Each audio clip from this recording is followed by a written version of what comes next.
Rebonjour à tous. Bon, d'abord, je voudrais me présenter. Voilà. Donc moi, je ne suis pas historien, pas archéologue, je suis ingénieur. Donc je vais vous parler de choses d'ingénieur pendant ma présentation. Et donc, on a effectué des analyses métallographiques sur différents objets qui viennent d'une part de la ville de Mons et d'autre part du château de Boussu. Alors, pour remettre un peu en contexte, on a profité de la rénovation de la façade de l'hôtel de ville de Mons pour pouvoir analyser le singe, comme vous voyez ici, donc le singe du Grand Garde, qui est le symbole de la ville de Mons, qui a été déplacé à ce moment-là temporairement vers l'Artothèque. Et donc, pourquoi on voulait faire ça? La ville de Mons voulait avoir des informations sur quelle était la nature du matériau de la statue, et si on pouvait avoir une estimation du procédé de fabrication et aussi de sa date de fabrication, des données que la ville de Mons ne possède pas à ce niveau-ci. Et donc, pour cela, on va pouvoir comparer les informations liées au singe de Mons avec la serrure de l'hôtel de ville de Mons, du coup, un barreau d'une fenêtre des caves du château de Boussu, pour lesquels nous disposons de sources historiques qui permettent d'attester soit la date, soit le procédé de fabrication. Donc voilà, Colline va vous présenter l'historique, vu que c'est l'historienne et pas moi.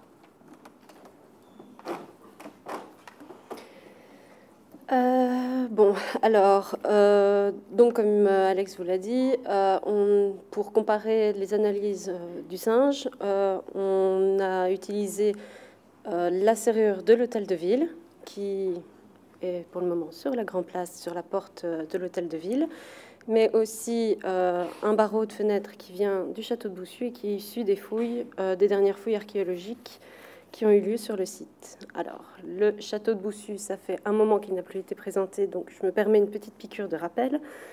Alors, les sources historiques attestent de la présence d'une forteresse au Moyen-Âge sur le site du château. Quelques vestiges médiévaux ont d'ailleurs été retrouvés lors des fouilles qui ont eu lieu à partir de 1992 sur le site. Il faut attendre quand même la Renaissance pour que le domaine prospère sous la gouvernance de Jean V de Hénin-Liétard, qui est le premier comte de Boussu et aussi le grand écuyer de Charles Quint. C'est lui qui décide, le 24 mars 1539, de faire construire à la place de la forteresse médiévale un château qui a tous les critères de l'architecture Renaissance. Et pour ça, il va aller chercher l'architecte Jacques Dubruck, qui est un architecte et un sculpteur montois, pour réaliser son grand projet. Et cet architecte a imaginé un château en 3 parties au milieu d'un énorme étang. Alors, il est constitué de 3 parties. D'abord, le Châtelet, qui est une porte d'entrée monumentale, qui ressemble furieusement à un arc de triomphe antique. Ensuite, on a une galerie ouverte avec des colonnades, et derrière, la résidence principale, qui fait 100 mètres sur 100 mètres avec des tours d'angle, et qui est composée de 4 ailes qui entourent une cour d'apparat. On pense en fait que cet ambitieux projet n'a jamais été construit complètement, ni fini. D'abord, les sources historiques, pardon. Donc, on peut imaginer son faste grâce au gouache d'Adrien de Montigny, qui est venu au château en 1598, car il en a fait une représentation pour les carnets du duc de Croÿ. Et c'est comme ça qu'on a pu refaire en fait la 3D grâce à l'UMONS pour Mons 2015.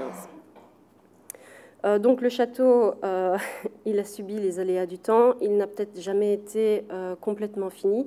Et d'ailleurs, en 1690, grâce à un plan levé par l'armée française, on voit qu'il est en partie ruiné. À la Révolution française, les derniers membres de la famille de Hénin-Liétard fuient en Angleterre. Et quand Napoléon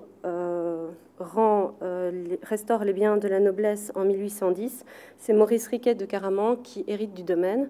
Il rase complètement l'ancien château Renaissance pour ne garder vraiment que le Châtelet. Et ce Châtelet, il l'agrandit et il en fait la villa Caraman. À sa mort, Le château est racheté par un comte de Tournai qui s'appelle Georges de Nédonchel, qui en fait son cabinet de curiosité de 1836 à 1901. Pendant les 2 guerres mondiales, le château est réquisitionné par l'armée allemande, qui en fait sa commandanture. Et le 2 septembre 1944, quand les Alliés sont arrivés un peu trop vite, eh bien, les Allemands ont dynamité le château. Et jusque dans les années 80, il a été laissé complètement en ruine et en l'état. Jusque la fin des années 80, où il y a un projet de lotissement qui menace en fait de démolir tout ce qu'il reste du Châtelet, et c'est là que notre ASBL a été créée et qui a permis en fait de faire de grandes campagnes de fouilles dans les années 90 et qui a permis aussi son classement en 96. Et donc il est classé patrimoine exceptionnel de Wallonie. Le Châtelet ensuite a fait l'objet de 3 phases de restauration. La phase 1 et 2 qui sont axées sur la tour est et la partie centrale, qui accueille maintenant un musée, un centre d'interprétation depuis 2015, où sont exposés les objets qui ont été retrouvés durant les fouilles. Et depuis la fin 2023, on a une nouvelle aile au niveau de la tour ouest, qui accueille cette fois des salles d'exposition et un centre de documentation. Et en fait, le barreau, il vient de cette campagne de fouilles qui a été réalisée dans la foulée de la phase de restauration 3. Et donc, il a été retiré d'une des fenêtres que vous voyez ici, en fait, de la face nord de la tour ouest du Châtelet. Et donc, ces fouilles ont été réalisées par la SBL Giseret-Boussu avec le concours de l'entreprise Monument Hainaut, qui a été choisi comme aménageur sur le projet. 4 interventions d'archéologie préventive ont été réalisées sur le site, mais celle qui nous intéresse, c'est vraiment le creusement des douves autour de la tour ouest, qui a permis pour permettre le passage dans les anciennes latrines que vous voyez ici, des canalisations d'eau usée, et de positionner aussi dans le talus des douves une petite station d'épuration. Donc, durant ces travaux de rénovation, on a dû enlever des barreaux de fenêtres, enfin, du moins ce qui restait des barreaux de fenêtres, parce que c'est vraiment le bas qui est enchâssé dans une pierre bleue au niveau de la fenêtre. Et en fait, ils ont dû être retirés parce qu'il commençait à y avoir des traces d'altération dues au fait que le métal s'oxyde et qu'il bouge un petit peu. Donc on les a retirés, on a comblé les trous et on les a envoyés pour analyse au service des sciences des matériaux de l'UMONS. Alors voilà les barreaux. Il y en a d'autres qui sont encore visibles sur la façade du Châtelet, mais ceux-ci, ils ont vraiment été... il restait vraiment que le bout enchâssé dans la pierre.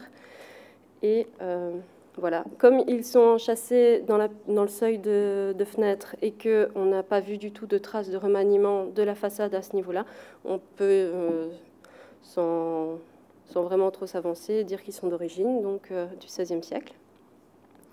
Alors l'autre objet de comparaison, c'est la serrure de l'hôtel de ville de Mons. Alors elle se trouve sur la porte, enfin du moins une copie, se trouve sur la porte cochère de la façade de l'hôtel de ville de Mons. La vraie se trouve conservée à l'Artothèque. Donc cette serrure, elle est en fer forgé et elle est datée par les sources historiques entre 1458 et 1477. Et elle est composée de 2 éléments. Une partie de droite qui représente un château entouré de 2 tours avec un chien au centre et qui ressemble furieusement aux armoiries de la ville de Mons. Et la partie gauche qui est une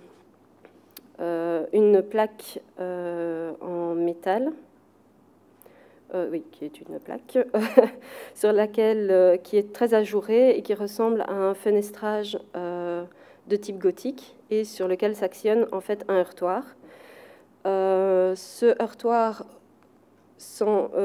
rappelle l'ancienne bretèche qui était présente sur la façade de l'hôtel de ville à l'origine. Elle a été détruite en 1777 et remplacée par l'actuel balcon. Et cette construction servait en fait de tribune pour crier tout ce qui était publication émise par l'autorité communale. Et cette représentation illustre bien ça, parce qu'au sommet de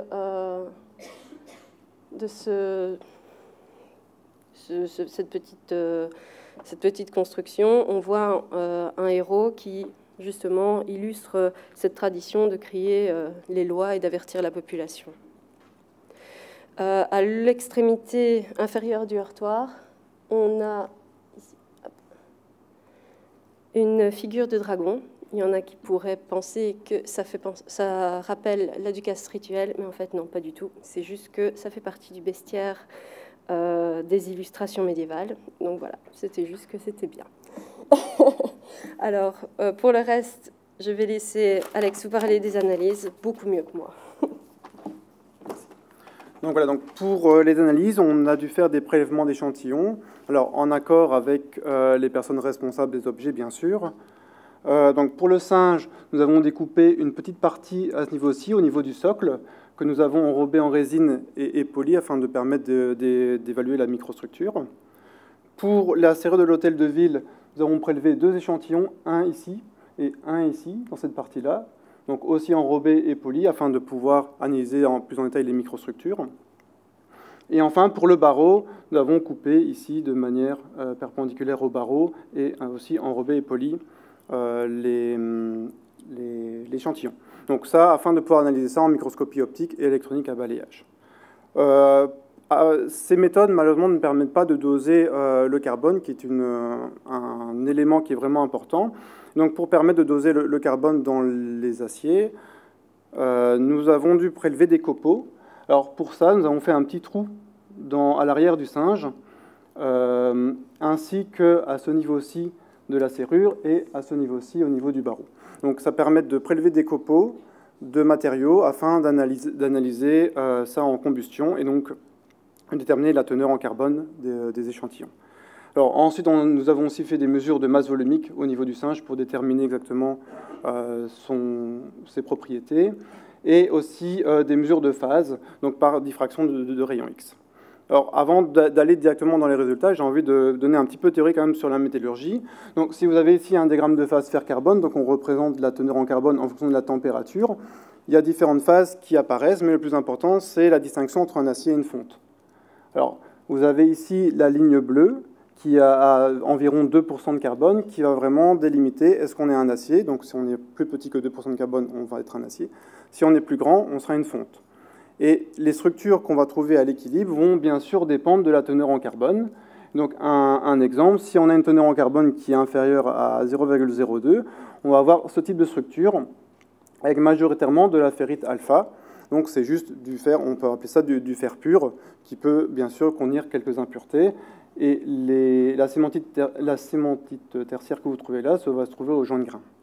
Si on a une structure qui est comprise entre le 0,02 et le 0,8% de carbone, on va avoir ce type de structure avec de la ferrite, donc la même qu'on trouve ici, et ici de la perlite, qui est un constituant qui apparaît dans les aciers qui contiennent du carbone, et qui est une alternance de ferrite et de cémentite. Classique. Alors, si vous voulez voir à quoi ressemblent les vraies microstructures, donc là, on voit bien les grains de ferrite, avec délimités par les joints de grains. Les phases ici sont juste des impuretés qu'on trouve classiquement dans les aciers. Et au niveau de celui-ci, les phases plus blanches sont la ferrite, et les phases plus foncées sont les phases qui contiennent la perlite. Alors, pourquoi je vous ai montré ça? Parce que j'avais envie de donner la différence entre un bas fourneau et un haut fourneau pour vraiment comprendre de comment sont faits les différents matériaux.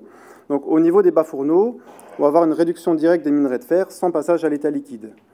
Et donc, on va obtenir une loupe donc, qui contient le métal réduit ainsi que les différentes impuretés qui vont normalement être éliminées par martelage. Et ensuite, on peut mettre le matériau en forme par forgeage ou laminage en fonction de ce qu'on veut obtenir. Donc le produit final est un acier qui contient probablement encore des inclusions de scories ou des morceaux de charbon, c'est toujours possible, avec les impuretés typiques qui sont le phosphore, le soufre, le nickel, le cuivre, le silicium. Du côté au fourneau, mais là on a la réduction des minerais qui se passe en 2 étapes. Donc la première, on va créer une fonte liquide dans ce cas-là, et puis il va falloir éliminer le carbone qui est en trop, vu que je vous rappelle la fonte c'est plus que 2% de carbone, si on veut un acier on veut diminuer la teneur en carbone, donc on va devoir éliminer le carbone par affinage au convertisseur. Alors, donc, le produit final est un acier qui contient une teneur en carbone qui est contrôlée et qui est normalement exempt d'impuretés, parce que les impuretés, comme vous voyez ici dedans, la fonte liquide, le laitier qui contient des impuretés est plus léger que la fonte et donc va pouvoir être éliminé beaucoup plus facilement. Juste pour information, les premiers fourneaux en Europe datent du XVe siècle, probablement au niveau de Angleterre et les pays scandinaves, essentiellement pour produire de la fonte. Alors, on va passer maintenant au résultat. Donc, on a d'abord mesuré la masse volumique de la statue du singe. Donc, on a mesuré sa masse, qui fait 28,8 kg, et on l'a placé dans l'eau afin de pouvoir calculer son volume. Et donc, avec le volume d'eau déplacé, on peut calculer la masse volumique du singe. On a obtenu une masse volumique qui fait environ 7200 kg par mètre cube, ce qui se rapproche quand même relativement bien des alliages ferreux, pour lesquels la masse volumique vaut environ cette valeur-ci. Alors, comme on a des porosités dans la statue, on a des impuretés, c'est pour ça qu'on a une certaine différence entre les 2 masses volumiques. Ensuite, on a regardé la composition chimique des objets, d'abord en fluorescence de l'Euréon X. Alors, c'est une méthode qui est vraiment intéressante, mais qui ne permet pas de doser des éléments légers, donc notamment le carbone, on n'a pas accès par cette technique-là. Donc, on voit que dans la statue du singe, on a majoritairement du fer, mais avec des traces de silicium, phosphore, soufre, titane, nickel et cuivre, les impuretés qu'on trouve typiquement dans les aciers de bas fourneau. Alors, on a aussi des pollutions qui peuvent être dues à différents facteurs. Je ne vais pas les énumérer en détail, vous avez ça ici, mais c'est quelque chose qu'il faut aussi prendre en compte lorsqu'on fait les mesures en surface des échantillons. Par titre de comparaison, au niveau de la serrure de l'hôtel de ville, on a testé l'intérieur et l'extérieur, donc majoritairement fer. En extérieur, on a trouvé des traces de silicium, de soufre et de plomb. Pour le barreau, on a essentiellement les mêmes éléments. Ensuite, donc on a, par rapport aux copeaux, les copeaux de matériaux qu'on a prélevés, on a testé les teneurs en carbone. Donc on obtient une teneur en carbone de 0,1% en masse, ce qui fait qu'on est bien du côté acier que j'ai présenté tout à l'heure. À titre de comparaison, la serrure de l'hôtel de ville, on a des teneurs, et pour le barreau, des teneurs qui sont très proches, même si elles sont différentes, ça va juste jouer sur la teneur en fait en perlite. Au niveau des phases, voici ce qu'on obtient pour le singe de Mons. Du coup, essentiellement deux grands pics qui correspondent au pic du fer, donc de la ferrite. Donc ça prouve bien qu'on a essentiellement ce genre de phase. Alors, pour les 2 autres matériaux, c'est essentiellement la même chose, si ce n'est qu'on a éventuellement un peu de silicium en plus au niveau de la serrure de l'hôtel de ville. Donc on a les mêmes structures au niveau des phases qui sont présentes dans les 3 objets. Maintenant, la partie la plus intéressante, c'est vraiment de regarder les microstructures après enrobage et polissage. Donc ça, c'est la structure du singe. On voit que la structure est non homogène et grossière, et elle contient de nombreuses porosités et inclusions. Comme on peut voir ici, donc les points noirs ici en haut sont vraiment des porosités, donc des trous dans la matière, tandis qu'ici, on a une inclusion qui contient différents éléments. La matrice est ferritique, donc vous voyez essentiellement des grains comme j'ai présenté tout à l'heure, donc de ferrite enrobés par des joints de grains. On a aussi quelques zones qui contiennent de la perlite ou de la cémentite, mais c'est vraiment de manière à des endroits très localisés. Et donc, si je veux schématiser, c'est ceci qu'on va avoir. Au niveau des 2 autres objets, voici ce qu'on obtient. Donc, pour la serrure d'hôtel de ville, donc une structure qui est beaucoup plus fine, qui est aussi beaucoup plus homogène, avec certaines inclusions, comme on peut voir ici, et un petit peu de perlite, comme on peut voir là. Donc on pourrait schématiser comme ça la structure avec une matrice ferritique et un peu de perlite qui se met à certains endroits de la microstructure. On a aussi une certaine déformation des grains de ferrite qu'on peut voir ici, dans ce sens-ci, donc probablement dû au martelage de la loupe utilisée en bas fourneau. Au niveau du château de Boussu, on a une structure qui est vraiment grossière et bien non homogène, avec toute cette partie ici, une partie qui contient beaucoup plus de carbone, donc beaucoup plus de perlite. Je vais commencer par l'autre, du coup. Une partie ici qui contient très peu de carbone, essentiellement de la ferrite, comme vous pouvez voir là, avec ce schéma-ci. Et une partie ici en dessous qui contient de la perlite. On voit ici les parties plus sombres qu'on pourrait représenter par ce schéma-là. De plus, on a des inclusions qui ont la même allure que les inclusions présentes dans la statue du singe ou dans la serrure de l'hôtel de ville. Alors, si on regarde en microscopie électronique à balayage, là où on peut faire des dosages de composition chimique localisés, voici ce qu'on obtient pour le singe, et voici ce qu'on obtient pour les deux autres objets. Donc on voit bien la différence de taille de grain entre la serrure d'hôtel de ville et les deux autres objets. Et lorsqu'on fait une analyse au niveau de la masse de l'échantillon, on retrouve que du fer avec des traces de silicium et de phosphore, et beaucoup moins pour la serrure. On trouve essentiellement que du fer pour la serrure de l'hôtel de ville. Si on regarde les oxydes, les inclusions, on a ici les inclusions en rouge qui contiennent essentiellement de l'oxyde de fer, avec un petit peu de silicium et de phosphore compris dans ces inclusions-là. Pour la serrure de l'hôtel de ville, c'est légèrement différent. Donc là, on a du silicium, mais on a également du manganèse, et le silicium est présent en plus grande quantité. Au niveau du barreau de Boussu, on a également de l'oxyde de fer avec silicium et phosphore. Il me reste 2 slides. Au niveau des inclusions, on observe une structure qui est dendritique, avec différentes phases. Donc une phase plus claire, qui contient quelques impuretés, mais essentiellement de l'oxyde de fer. Et ensuite des phases qui apparaissent plus foncées au microscopie électronique, avec beaucoup plus de phosphore et de silicium. Donc ça dépend un petit peu où on se trouve dans l'inclusion. On repère exactement la même chose au niveau du barreau de Boussu et de l'hôtel de ville, la serrure de l'hôtel de ville, si ce n'est qu'au niveau de la serrure de l'hôtel de ville, on retrouve également du manganèse présent dans la microstructure. Alors, on a aussi testé les propriétés mécaniques. Alors, c'est la même chose que ce que vous aviez présenté tout à l'heure au niveau de la dureté du sol. Donc, on va caractériser la résistance à la pénétration d'un corps dur dans la microstructure. Et voici les résultats. Donc, des résultats qui sont assez semblables entre le singe et le barreau de Boussu. Pour la serrure de l'hôtel de ville, la dureté plus élevée peut s'expliquer parce qu'on a un peu plus de carbone et on a aussi une structure qui est beaucoup plus fine. Et donc, ça a tendance à augmenter les propriétés mécaniques.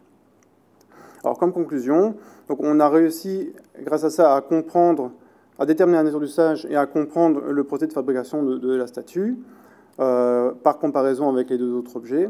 Donc, on a une structure d'acier qui contient une faible teneur en carbone, donc probablement 0,1% en carbone.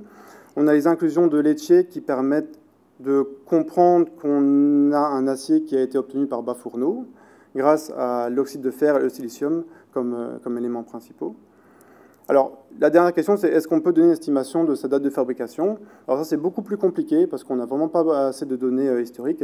Mais l'estimation que l'on peut faire par rapport à ça et aux autres objets, c'est qu'on se situera entre le 15e et le 17e siècle pour la statue du singe.